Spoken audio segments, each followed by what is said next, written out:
So welcome everyone into this community space for this very special live podcast on a space of liminality. My name is Sydney Rose McCall. I am your friendly neighborhood historian for this program and also a community member who is so happy to be in fellowship with all of our amazing speakers who are here sharing this space with us today. Camelia, could you introduce yourself first? Hello, my name is Camelia Eldway. I am a half Egyptian, half American human that is residing in the Raleigh, North Carolina state area existence.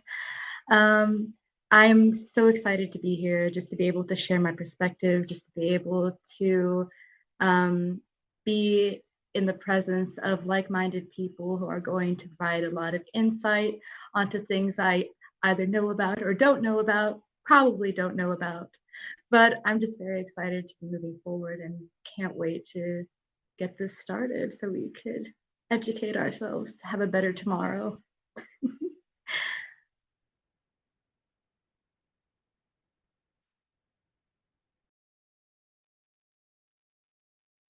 And Mila, could you share a little bit about yourself as well? Yes, hey, thank you. Hey, everyone, just really glad to be here. My name is Mila. I am a Korean adoption survivor. I refer to myself as an adoption survivor because adoption is something that we survive. It is not something that we are saved by. We survive it. So I reside in, well, Muskogee Creek land, but known as Atlanta, Georgia. I'm also a poet and an artist, and I just love just being in community and using poetry and art and sometimes humor to just bring these issues to the forefront, and also just to try to foster connection and understanding for my community, specifically for other adoption survivors. So I'm just really glad to be here. I do have a podcast that I launched this month because this month is National, what's traditionally called National Adoption Awareness Month or National Adoptee Awareness Month. I've been referring to it as National Adoption Survivor Month, but I launched a podcast called Everything You Think You Know About Adoption is a Lie, to really try to elevate a counter adoption narrative, as I call it. So just really grateful to be together. And thank you, Sydney, for organizing all of this. Hi, my name is Kayla Zheng. I am a bought and sold person through adoption. I think that is the most accurate way to describe what happened to me and how my identity has been shaped because of those actions. And so I'm really here today for backup, for support. So I'm just really excited to learn and listen and support these magnificent people here today. And thank you. Thank you all so much for sharing this space today and for being brave enough and willing enough to cultivate programming that is disrupting and deconditioning many of our miseducated roots and routes in our community spaces. As many of you know, across the United States and the larger global North, many educators and activists are being targeted for standing in solidarity with Palestine and standing in solidarity against occupying empires and their colonial allies. So here at the Space of Liminality, we recognize those everyday resistance and freedom struggles against apartheids that are rippling across Palestine, the Congo, Sudan, Haiti, Uganda, Ukraine, and many of our communities across the global North, especially those of color and those of displaced, marginalized peoples who are fighting against colonialism, fighting against environmental racism, and fighting against the reemergence of global fascism that we are seeing at an alarming rate across Europe and the Americas. Now, many of us work in colonized spaces and navigate colonial institutions as part of our everyday work. So I would like everybody to know that the thoughts and intellectual musings and properties that are expressed in this space today are ours and ours alone. They do not represent our employers or the institutions that we are often aligned to. They are our own thoughts, and we own this space as people who are survivors, as people who are decolonizers, as people who are on our own anti-racist journeys. And as we enter this space, one of our amazing speakers, Mila, has a few words to share with us to help set the tone as we enter this space of discomfort and decolonization. Mila? Thank you so much. So as I mentioned, I am a poet, and the work that I do does frame what's traditionally referred to as transracial, transnational adoption as an extension of empire and colonialism. So, the modern adoption practices are definitely rooted in and extended from the same practices that were used during the transatlantic slave trade, also to target and attack indigenous communities. So I think it's really, as Sydney is always so great at making these connections between these systems of oppression, that they're not happening in isolation, that there is a larger geopolitical context that gave birth to the global adoption industry. But I often refer to adoption as an invisible oppression because of the way that it has been marketed and rebranded. And so the poem that I'm going to share, it's titled Protea, and I actually originally wrote it for a show of resistance that Atlanta Radical Art Community did years ago here in Atlanta. But I'm just providing that context. It was originally something that I performed with movement and music, but today I'm just going to be reading it just here in this space. But again, it's called Protea, and it just contextualizes adoption, and specifically Korean adoption, in the larger context of invasion and war and colonialism. Okay. All right, again, it's called Protea. War was the beginning of a new death for 200,000 of us. We vanished and are vanishing like a secret that lies down with the dead, as though we had never lived. Born in a country no longer our own, to live in a country that would never feel like home. None willing to make claim to us because our mothers gave birth to us at exactly the wrong time. Because your face is more precious than your offspring, as you point your folly at those demons that have found rest beneath your beds, from which you cast us out to bear your shame and your sorrow alone into the great white net that strangles until it induces an omnipotent amnesia that wrenches you to forget yourselves, your kin, the person and the people, the language and the land, the family and the love you might have been. Nothing, no one without us, because the motherland is a god where all the mothers obey every word, where blood so loosely ties in the tides of the gospel of genocide, in the evangelism of manifest destiny, of poverty, and the unworthiness of an unwed mother who could not escape the reach of the pale arm that murders with religion, that oppresses with love, the big brother I never dreamed of, visits me in the night tells me not to scream and cry, ensuring the neighbors will not hear, and the truth will learn to fear. Your white God, killing us all to save us all, from us all to serve you all.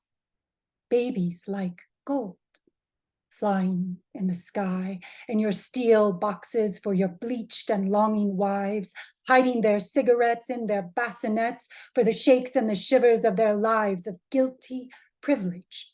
Collateral children, treasures of bloodshed, pillage our village for raw girls and trophy wives to discard, while you smoke your cigars in your empty houses made of bones and bombs and stones and guns and walls and walls and walls of mothers and fathers, brothers and sisters, sons and daughters, lying as though sleeping, so neatly, so silently, stacked like folded sacks of skin and hair, melting into one another, wet and precious, filling up your cups and dishes for you to sip until you forget all that you did, all that you bid, all that you hid, all of your prophets, all the holy prophets screaming in your holy head.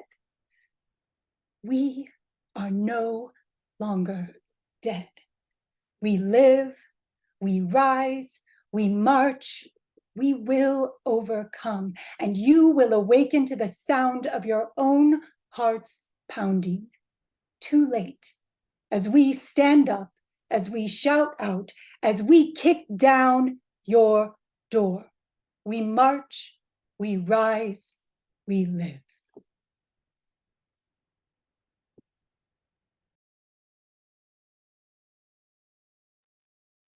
I think I may have to sit with that for a second, Mila. Wow. There were so many moments in that poem that just touched your soul in a deep way, and it resonated in your voice, and I'm sure it resonated through the screens and the headphones of everybody who was listening. But ashe, ashe, that was beautiful. Thank you so much for sharing that with us. And I'm curious, what brought this poem on for you? What was it that inspired you to touch on so many different areas of trauma when we talk about our community spaces and we talk about our shared history? Oh, that's a great question. First of all, thank you everyone for being here, and thank you for letting me share this with you. I know it's heavy, right? So, you know, for me, poetry has just always been my safe place, because growing up, I didn't really have anyone to talk to. I didn't have anyone to process what I was experiencing. And I don't even think I realized when I was a child that I was processing, like it was just where I would go, whether it was journaling or writing. I needed some place to let these things out. But I think this piece in particular, I said I wrote it for this show. It was called Resist, and there's a community here called Atlanta Radical Art. And Rosina, she is the founder, but she was putting together a show. And it was actually the whole framework was Palestinian liberation. So she's been doing this kind of work and organizing for a really long time. And so I wanted my piece in that show to connect these things. And so, as far as Western Empire and its connection to family separation and the way that it leverages invasion and war to basically perpetrate this kind of violence against communities and families all around the world, and I think in particular when it comes to Asian communities, because of the model minority myth in America in particular, the violence that our communities have experienced through the generations of Western empire is so often erased. It's like absent from American consciousness most of the time, you know, because the model minority myth is so powerful. And it was, you know, it was intended to erase our solidarity, I guess, and our struggle for liberation as well. I mean, the white professor invented the idea right after the Japanese incarceration camps here in the States in World War II. So I think it was this way of positioning, right? And using white supremacy to position our communities as though we were against, you know, as though we were against Black communities, or to continue to, I guess, hold up anti-Blackness. And so I think this piece is trying to push back against that, you know, and it's really me reclaiming my narrative and my story in the larger geopolitical context. And I think adoption in particular is so often spoken about anecdotally, like it's just this individual thing that happens, and it's not viewed as a part of the systems of oppression. Instead, it's this kind of 1984 doublethink of like the Ministry of Family and Love. Adoption is this loving, wonderful thing, and it's not viewed or understood as genocide, as ethnic erasure, as, you know, white supremacy, as violence. So I think for me, this piece was like my own story, but placed within, you know, the geopolitical circumstances. Because I think that's something over time too, that it's like, I used to only understand my individual story as an individual. And then once I reunited, and that's really the catalyst that started me on my journey of decolonizing.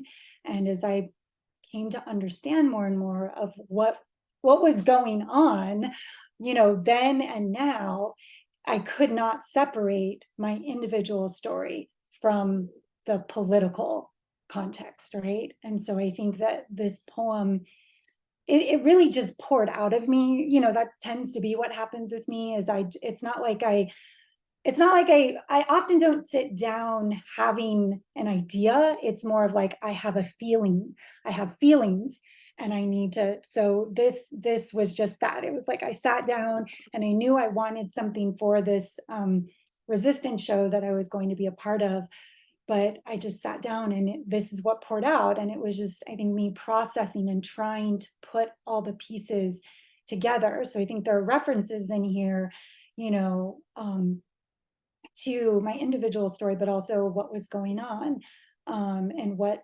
happened even after that, you know, that adoption is something that has impacted so many countries. It's the global adoption trade, as I refer to it. It's not just this isolated thing. It's a network that has you know, hit so many countries, you know, whether it was Korea or Vietnam or Haiti or India or Colombia, or, you know what I mean? Like Guatemala, Costa Rica. It's just like, it's like, is there a country anywhere that has not in some way been touched by this violent trade, you know? So anyway, that was a lot. No, but you just poured so much into this space. And I think you gave a lot of folks that are listening in so much to take into consideration, because when we talk about children, we don't often talk about the fact that in our communities, in our global context, children are some of the most unfree people on this little blue dot we call Earth. Children are so often taken out of consideration when we're talking about human rights, when we're talking about individual rights, when we're talking about community action. You know, I always think back to when we saw the rise of climate change activists, environmentalists, people who were talking about environmental racism. It was often children who were at the forefront, children across color lines, especially children that were coming from indigenous communities, children that were coming from across the Middle East, children that were in Europe and the Americas and the Caribbean, who were talking to each other and saying, I'm seeing this going on in my community and nobody's listening to me because I'm a kid.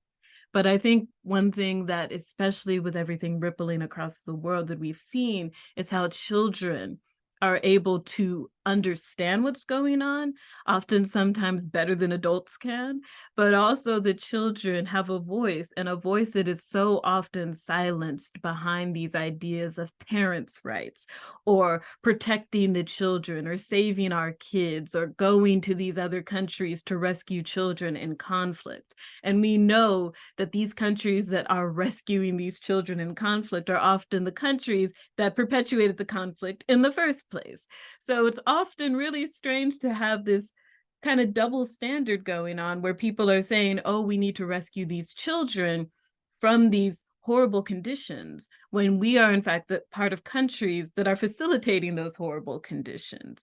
If I was a child from the Congo, America would be the last place I'd want to come to, because America is the country that is perpetuating this ecological imperialism, this extraction of our resources, of our ancestral lands. And I think that's something that a lot of people don't really know how to reconcile, is how do we exist in places that are perpetuating this violence, this global separation of people from their lands, from their families, from their communities, and how do we reconcile that, and how do we disrupt that process, that pipeline, as you have so powerfully put it, Mila. I wanted to share this one quote from James Baldwin, where he said, quote, "The children are always ours, every single one of them, all over the globe. And I am beginning to suspect that whoever is incapable of recognizing this may be incapable of morality." And I want to complicate his words a little bit more to say that beyond the children being ours, the children are first and foremost their own. Children belong to themselves. And I'm curious, Camelia, I know you have so many thoughts. I can just see it rippling and manifesting on your face right now. But especially with everything that is going on across the world, especially what we are seeing happening in Palestine. And we have talked about genocides in a historical sense. We've talked about freedom struggles in a historical sense. People can understand why the Haitian Revolution happened, right? People can understand why the people that were subjugated and dehumanized in the Warsaw Ghetto rose up against the Nazis. But it seems like people are having a really hard time wrapping their heads around, why would people in Palestine be rising up? Why are people across the world rising up in solidarity with Palestine that isn't an occupied territory, but is in fact an ancestral land that is being occupied by another state? What is it that's manifesting in your mind? Before I say anything, Mila, your poem was beautiful. I felt every word that you said, and it made me feel so many different emotions, because I almost teared up, and I'm tearing up now just thinking about some of the words that you said, because you successfully were able to tie in not only the Palestinians' cause and all the other, and you were able to successfully just wrap all of the issues in the world into that one poem like you tried to do. And every analogy that you had, even down to the folded skin in your poem, it made me think of Palestinians and the cause. And it made me think of an image I saw the other day about how there are Zionist groups that are currently harvesting Palestinian skin and their organs to prevent any of them from becoming organ donors. So it really it touched me very deeply. Linking it to what I'm saying, I think it's just a matter of what you said earlier about children belonging to themselves first is a good point that we brought up. Oh my God, I'm so overwhelmed right now. Let me regroup for a second. Okay. I think it's difficult for some people to even view Palestinians as anything other than human, because all they see when they think of anything that's in the Middle East is a terroristic group. So they're unable to kind of separate and find a humanity in these people, because the only thing they do is associate them with being a part of Hamas, not even understanding what that actually is. I find, especially here, that a lot of people don't have an idea of the terminology that they're using, and they don't have an idea of what the actual groups represent or what they started off as. Because with Nazis, they started off as people that were trying to just eradicate all of the Jews, anybody that was different from the white person, the typical ideal man in that area was going to be eradicated. And we know now that that was a horrible thing for them to do. And it makes me so upset that now they've come and they're doing the same thing to the Palestinians, but it's a completely different side of the coin. It's a completely different coin altogether, a different currency, because they're brown and they're brown or black and they're anything off white, and they don't have the same faith that they do. They have this idea that because they're not white and Christian, and that they want to be able to fight for their own rights and to be able to give their children proper water and food and resources, that for some reason it doesn't make them human because they're not in the same area, they're not the same shade. I think I just kind of went on a complete tangent right now, rampage, and I just kind of went completely off point. But just kind of going back to it, it's a matter of people losing their morality, losing their humanity, because they can't see past their own insecurity and they can't look past their own ignorance, and they're not willing to even educate themselves on what's actually going on in the world, because they're so comfortable with the knowledge that they have, and they're so uncomfortable with the idea of change, even if that change is for the better. And I don't know if it came off kind of aggressive what I was saying. I'm just feeling a lot right now, so I apologize if it did. You never need to apologize, because everything that you said came from your heart. And I think that's something that we're seeing across our community spaces, is how people are just, there's so much that is always going on in our world. But one thing that gives me so much strength, especially as I'm going on my own decolonized journey, is seeing how many people from across color lines and community lines, and especially anti-Zionist Jewish folks, who are coming to the forefront and saying, this does not represent us. This does not represent our ancestry, our communities. This is not who we are. And I think that's something that is so lost in Western media, because we know who's paying for the Western media in the first place. So when we hear these narratives coming out, particularly even how they still talk about this conflict as a war between Israel and Hamas, it is a occupation and genocide against Palestine, full stop. As of recording on this day, we know that over 12,300 people have been killed. And it hasn't even been 3 months. We understand that almost 2 million people have been displaced and are probably going to remain displaced for months and years to come. And that is something that did not need to happen.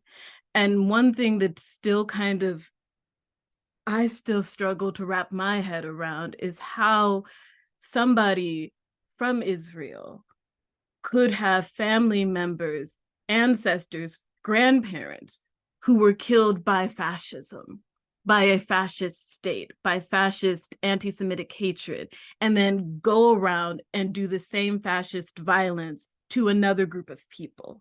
And we know that this isn't something unique in history. When we look at even back during the era of slavery, we saw Black Americans who felt so threatened and so unsafe on this occupied land, as they should have, that they wanted to go back to their indigenous communities in West Africa. Now, while we know that many Black Americans do have indigenous ancestries that take us back to West Africa, to South Africa, Central and East Africa, and even parts of the Middle East and North Africa, do we have a right as people that were displaced to go back and occupy another group of people. Of course not. The same thing we saw in Liberia when Black Americans came and colonized a whole existing country just so they could have a place to be. We know that wasn't all right. We know that there are people that are displaced around the world, indigenous people, diaspora people, displaced people who are working on reclamation. And their reclamation work does not include occupying a space where people are already existing and manifesting. So why is it so dang difficult for folks in the global north to understand that? And of course, we know it's because we're miseducated. We're conditioned to understand imperialism and to support imperialism and to look at Judaism as indistinguishable from Israel. We know that when we talk about America and capitalism, that we are also talking about Israel and apartheid. When we are talking about imperialism, we are talking about Britain, France, Germany, who literally is, I can't even process what's going on in Germany right now, having friends that are being arrested for just holding Palestinian flags, having people say you cannot talk about Palestine in school because you're at risk of losing your scholarship or losing your job. The fact that we have people who are supposed to be the quote unquote leaders of the free world turning their backs on unfree people who are doing freedom struggles that we learned about in school. It's something that I just can't even begin to want to understand because it is unacceptable from the first to the last. And I think especially we're seeing that in relation to kids, in relation to children. We're seeing how children in war throughout our history, but especially right now, are being used as props, especially in relation to family separation. Mila, would you like to speak more on that? Yeah, thank you so much. And just want to say, Camelia, I'm so glad you're here and definitely holding you in my heart. So in this context, since you shared something from James Baldwin, there's a poem by Langston Hughes, one of my favorite poets. I'm sure you're familiar with his poem, Kids Who Die. I'm not going to read the whole poem, but I want to read the first stanza. I think it's very appropriate for this conversation. But it says, the title of the poem is Kids Who Die, and the first stanza, this is for the kids who die, black and white, for kids will die certainly. The old and rich will live on a while, as always, eating blood and gold, letting kids die. Though if you haven't read the poem, I highly recommend it. You can access it online. It's Langston Hughes just, I mean, his poem, I feel like summarizes what we're talking about as far as children being an oppressed class and often being used as leverage, commodities in times of invasion and war and disaster. And so I think, even as Camelia was talking and just trying to make these connections, right? And so I think in the poem, whenever I do share that poem or read it, different people from different communities have always told me they can see themselves and see their struggles in that poem. And I think, again, it's because empire functions in the same way wherever it invades, right? So whether it's Palestine, whether it's Korea, whether it's in the Congo, it always functions in the same ways and it always uses the same tools. And so I think when it comes to family separation, that and the way that empire targets families and children specifically, because it knows that's what breaks communities. And that's what allows them to conquer, divide and conquer, right? And so when I think even about Korea, and making these connections again, it's like what you said, Sydney, about how empire will go in and target children and target families immediately.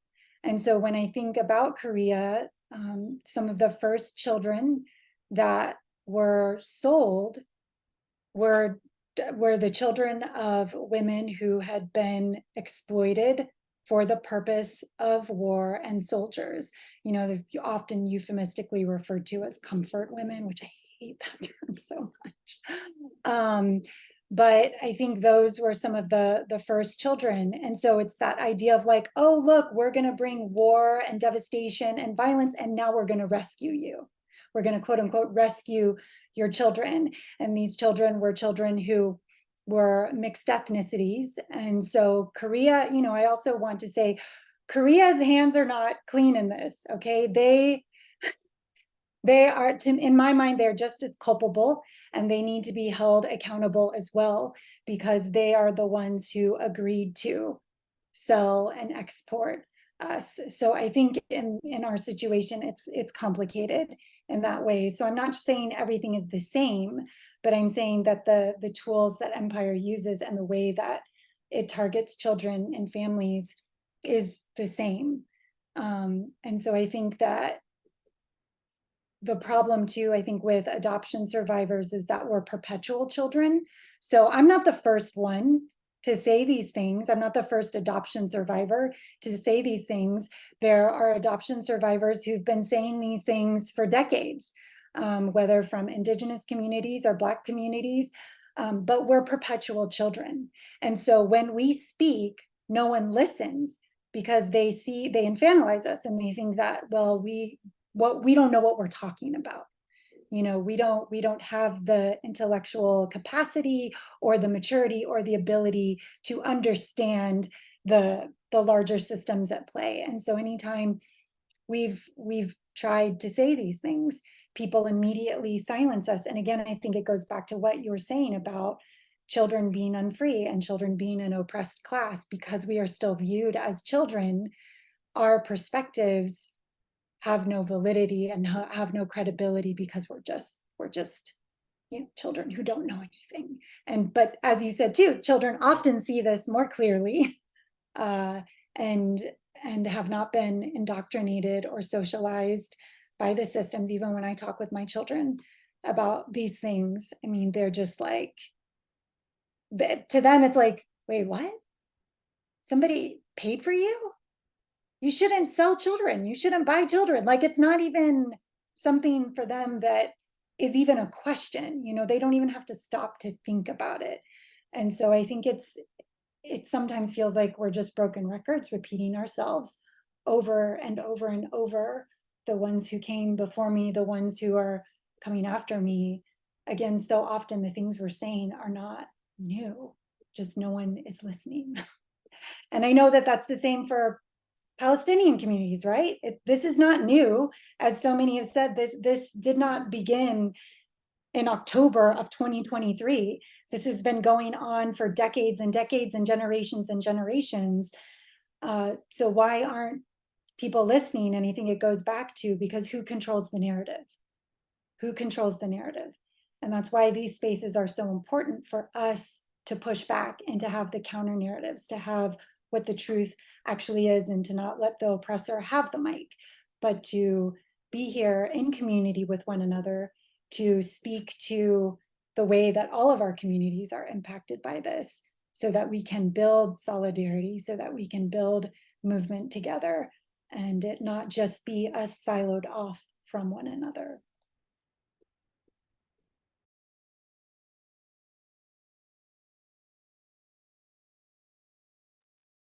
And I think there's something to what we're seeing now, how people are talking about land back. They're talking about reclamation and community. There's something very insidious when I see people who are pro-Israel saying Israelis are indigenous people. They're just coming back to their ancestral land. and how we've seen people use that narrative of reclaiming ancestral land to justify colonization, to justify apartheid, to justify ethnic cleansing throughout human history. You only need to look at the Rwanda genocide, the Armenian genocide, the Jewish Holocaust to recognize the danger of saying we're taking back land. The Nazis were taking back land when they invaded Austria and annexed an entire country and said, well, there are Germans who live here. That means this is a German homeland, right? We've seen throughout history, we saw what Black Americans who were brought back over to West Africa and colonized Liberia saying, well, we're just retaking our land. What is the danger when we confuse land back and indigenous sovereignty for colonization? Because when you actually look at indigenous communities across color lines, when you look at indigenous communities in the Americas, in New Zealand, in Australia, their land back is not what Israel is doing. And let's not get it twisted. Israel is a state that has imperial impulses and imperial beginnings. This has nothing to do with having a Jewish homeland.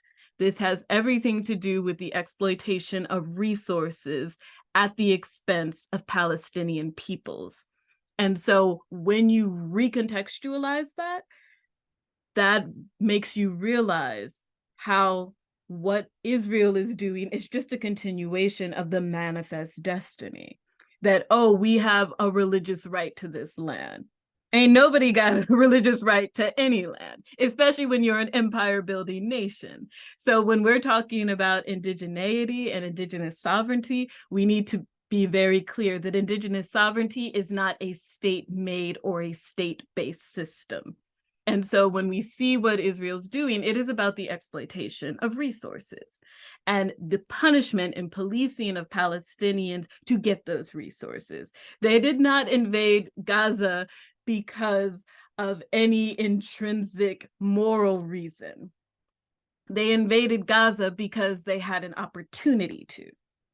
And they were able to use it around this language of the Jewish Holocaust, which is so egregious. Like, let's just say that up front. Using the Jewish Holocaust to justify genocide is one of the most egregious things I've seen in my 27 years on this little blue dot we call Earth. When I sit there, and I remember being in elementary school where we learned about the Jewish Holocaust at the same time we learned about Japanese incarceration camps in the United States, and we learned about Jewish children that grew up with leukemia and other forms of cancer because they were exposed to the atomic bombs. So as a fourth grader, as a third grader, and a fifth grader, I was able to realize very quickly that America did something wrong. That yes, Pearl Harbor was bombed, but why weren't we letting Jewish people into the United States? Why were we turning them back? In my home state of Florida, 3,000 Jewish people came here as refuge seeking asylum, and they were turned away, and 1/3 of those people would end up dying in the Jewish Holocaust. And as a kid, I was able to understand that that wasn't right. As a kid, I was able to understand that dropping bombs on Japan didn't fix anything that Japan did to us. And in fact, all of the people who were punished collectively for something their state did, something the government did, that was also an empire building government. Let's not get it twisted. Japan is an empire just as America and Israel and the UK are empires, right? So when you realize that it's people who are punished, it's communities, especially indigenous communities, who are punished. It's children who are punished. We have to reconcile what that punishment looks like and what is the cost of that colonization that these countries engage in. Mila? Yes, thanks. I think just with what you're saying, I have a lot of thoughts racing through my mind. But I think, as we talk about, I think Western empires specifically, I do want to highlight, and some of you may already know this, but I think I do want to highlight, obviously Japan occupied Korea for decades. And it was really, really terrible. And then, you know, Korea right after that, there was the proxy war that happened and split the country in two. But I do think it's important to highlight that with Western Empire, you know, Japan for generations was isolationist and was closed off to the West completely, didn't want to trade with them, didn't want to have anything to do with them. And then America shows up on their coast and is Garlic like, roti. It's not possible. if you don't open up and trade with us, we are going to open fire on you.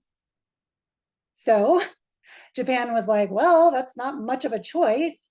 So we are going to open those doors. Now, again, that is not to excuse at all the atrocities and horrors that Japan perpetrated against Korea or China or, you know, the area around it. But I think, again, it goes back to the damage and just the aggression of Western Empire and the greed. It's all, like what you were saying, Sydney, it's all about the resources, the greed that capitalism just cannot be satiated to the point that it shows up on the coast of this country and feels entitled to say, if you don't open up and give us what we want, we are going to go to war with you. And so lo and behold, a little bit later, Japan, you know, shows up and is like, oh, okay, we're going to play this game too, you know? And so again, I'm not justifying it, but I think it's so important to understand the big picture in this. And, you know, and as somebody who is descended from people who survived Japanese occupation, again, I'm not justifying it,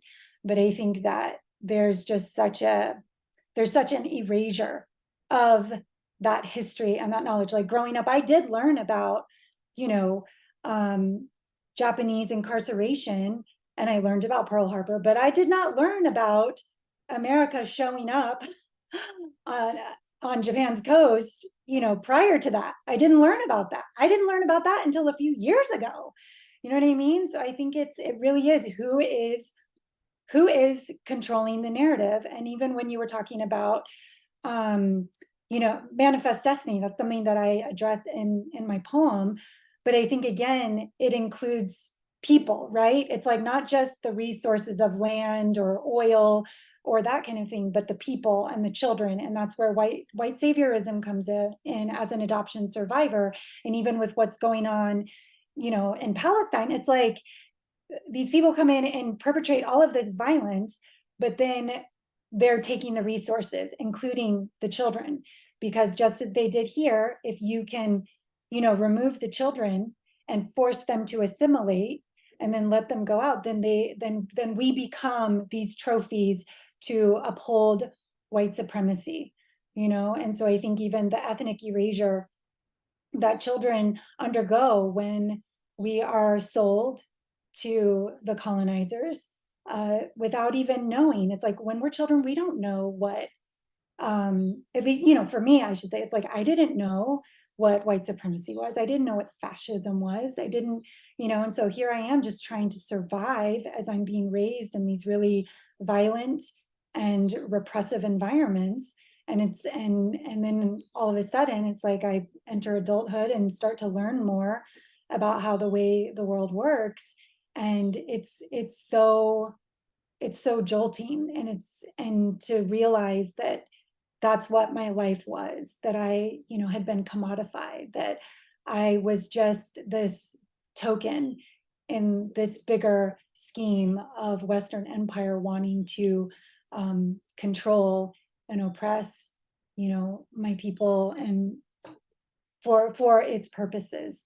So again, I think while this is such a devastating thing that's happening, it's been going on for so long, but it's also ongoing opportunity for us to build solidarity, for us to build our communities toward one another rather than away from each other. And so I just, you know, I think as we talk about these things, you know, Sydney, I know a huge part of it is like trying to envision, you know, a future and what can we do in the midst of such devastation. And in humanity. It's like, well, we're here together and we can see the threads connecting our struggles, and through that support one another and build together. So it's so powerful to be able to have these conversations with each other. I'm just really thankful for that.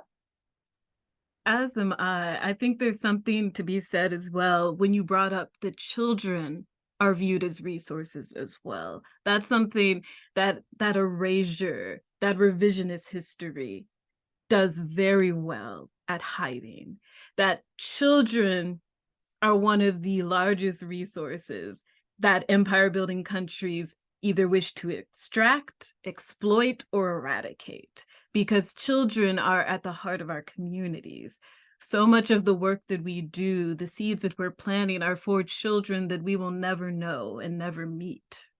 And I think there's something to be said about just the very insidious nature of a lot of NGOs, a lot of organizations that withhold resources in order to have access to children. We will not give humanitarian aid to your country unless we have access to children, be that through missionary work, through adoption pipelines.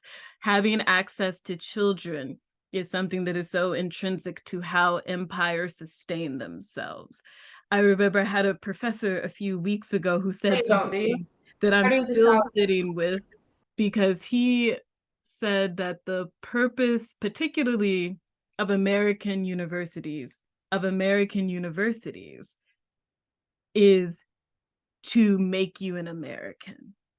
So you think about all of these people that are coming from all around the world to our schools, people's children, their young adults are being conditioned not to be educated people who can think for themselves and take these resources back to their communities. It is in fact a brain drain. It is another pipeline that brings children and young people here and assimilates them into being Americans. We see that with empires across the world, but America has a very interesting knack for it. And a lot of American NGOs withhold resources to these communities, instead saying, well, bring your children here, whether as college students, whether as adoptees, whether as international students on these summer programs, so we can teach them how to be like us. And then they'll go back into your communities with these colonized minds and then colonize your communities even more. And that's something that is still like an emerging idea. But again, people have been talking about this for generations. It's only now that we've kind of wised up to it. It's only now that we have started to do our own deconditioning, that we are realizing just how intrinsic these roots and routes are in our societies, in our community spaces. So again, you've heard us talking about our educational experiences when we learned about this knowledge, when we had access to learning about this larger world outside of the colonized narratives that were often taught to us in school. And especially with certain holidays coming up, certain community events that are manifesting, we have to realize that so much of our narrative is a mythology. It is a myth that we keep remaking and repackaging for these colonial oppressors and occupiers to justify and legitimize their apartheids and their genocidal impulses. So even as we talk about recognizing the Jewish Holocaust, we have to acknowledge how the Jewish Holocaust is weaponized to justify genocide. Just as we talk about the displacement of families by war and children who are displaced from their families or their families are killed, we have to recognize how adoption is weaponized to have access to those children. It's not about keeping these communities intact. It's about separating these communities so they are displaced, destabilized, and these children are assimilated into these colonial empires. Camelia, do you have any thoughts to share on how you're seeing manifestations in your community? Honestly, everything that both of you guys have been saying, I've been snapping in my mind. I'm just like, I can relate to everything. I completely understand. And specifically in regards to the entire thing about Palestinian children specifically. When I first heard about it becoming a thing for people to adopt Palestinian children, I was a little bit alarmed, a little bit surprised. Like on one side in my head, I was just like, there was one part of me that was like, get the Palestinian children out of there. And then there was another part that's like, wait a minute, why am I thinking like this? I need to kind of go back. I'm like, their families are dead. Everyone is gone. They're in horrible conditions. So they're putting all this effort into trying to get these children, but they're putting absolutely no effort into try to actually save them, their location, their families. It was just, with everything that's been going on in the world, it's just been opening my eyes more and more to what's been going on around us. And unfortunately, I hate the fact that children themselves are used as resources as a big part in this sick play that they've created.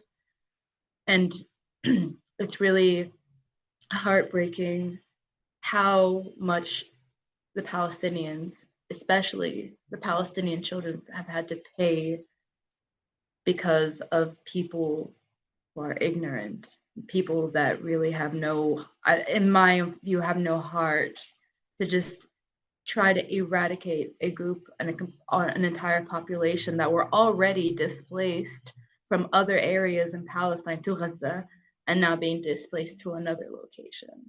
So with everything that's kind of going on, I'm just praying and hoping that there could actually be a stop to it and there can be an improvement. And I'm hoping that we'll continue to have these discussions and that will continue to progress. And then hopefully the children that are in the world will be able to stay with their families in safe conditions and to just kind of be left out of the equation and not be part of the sick trade. I hope that we learn from history and that we can become more, overall as a population, I hope we can all become a little bit kinder and a little bit more empathetic into what's going on.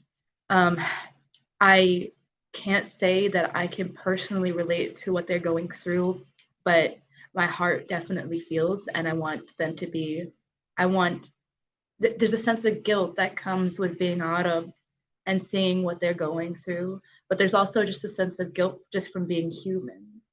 I am so privileged to be where I'm at, where I'm not hearing bombs go off, where I can go get a cup of water, where I can get food, where I have my fur babies putting their butts in my faces. And then there's other people in the world that I wish I could give them what I have. So I don't know if that really answered anything, but that's just what was kind of going on in my overstimulated heart. No, all of that is valid and you speak from your heart. And I think for a lot of people right now, they're so afraid that they are holding everything in. And so I just appreciate you, Camelia, for opening your heart in this community space.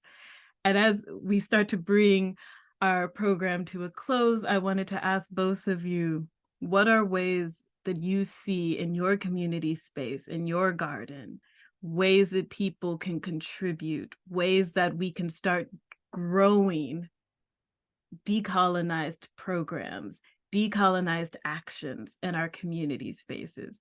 I know where I'm am in Virginia, a lot of students have been organizing, boycotting different factories that are actually building the planes and the military weapons that are being shipped out to Israel, and have been able to disrupt production.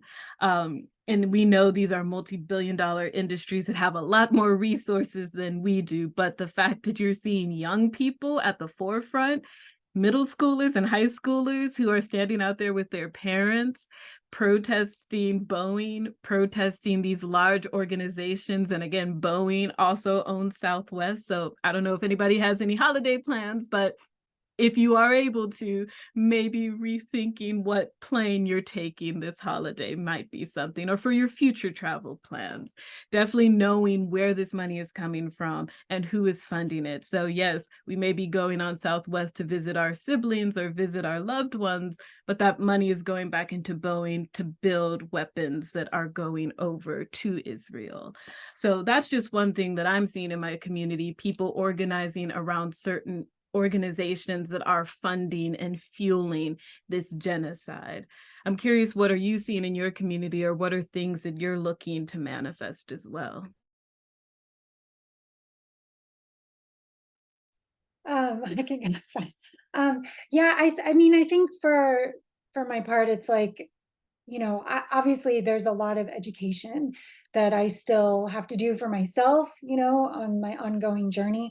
But I think here locally, I mean, the amazing thing about being in Atlanta is there is such a strong, uh, just a strong community of organizers here, especially because, you know, I'm sure you're aware there's Stop Cop City. And so I think that there's so much solidarity here, which is so beautiful to see, where we have all of the communities here coming together with local protests and rallies, and like, you know, going to the Capitol, you know, because Georgia is just, it's like one of those transition states, but you know, they basically like banned CRT here.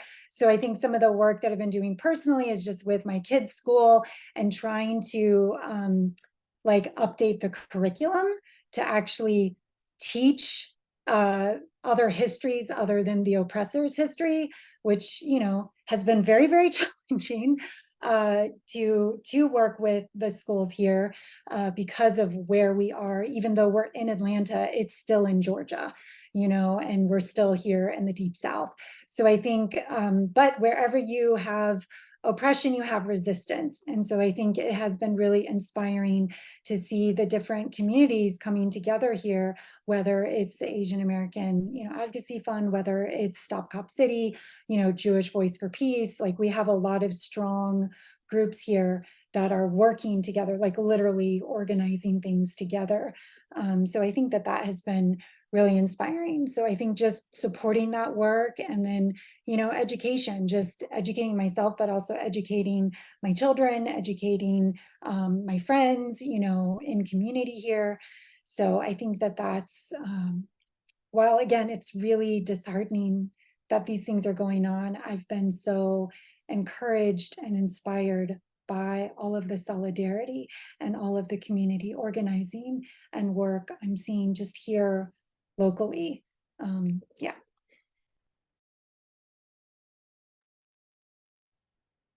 In my neck of the woods, there's quite a large Muslim population, so it's really nice to be able to see everybody kind of come together and to just be able to do everything that they can. Like, every week there have been protests that have been going on for Palestinians, which I've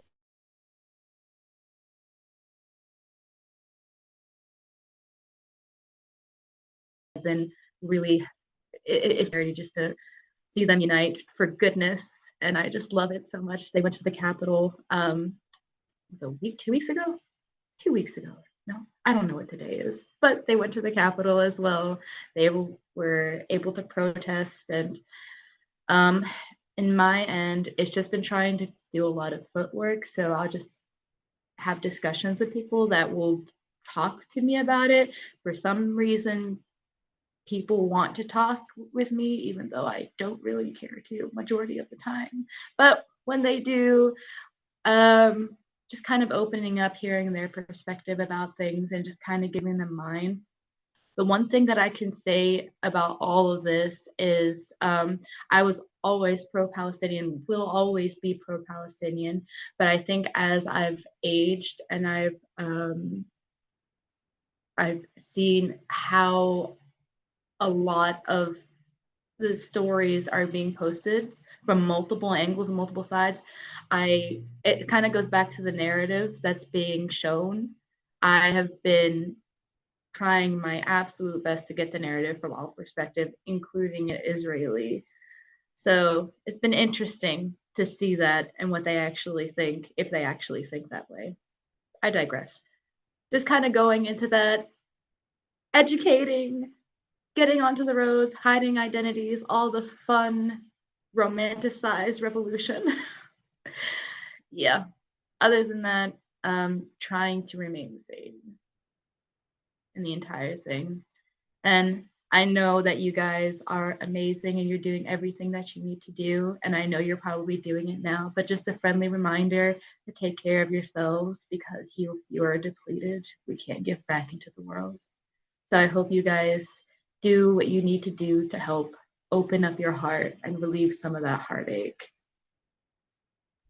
That is all. Absolutely. You just put it right there on the nose, Camelia, as you so often do. Keeping in mind, everybody, that this is work that needs to be sustained.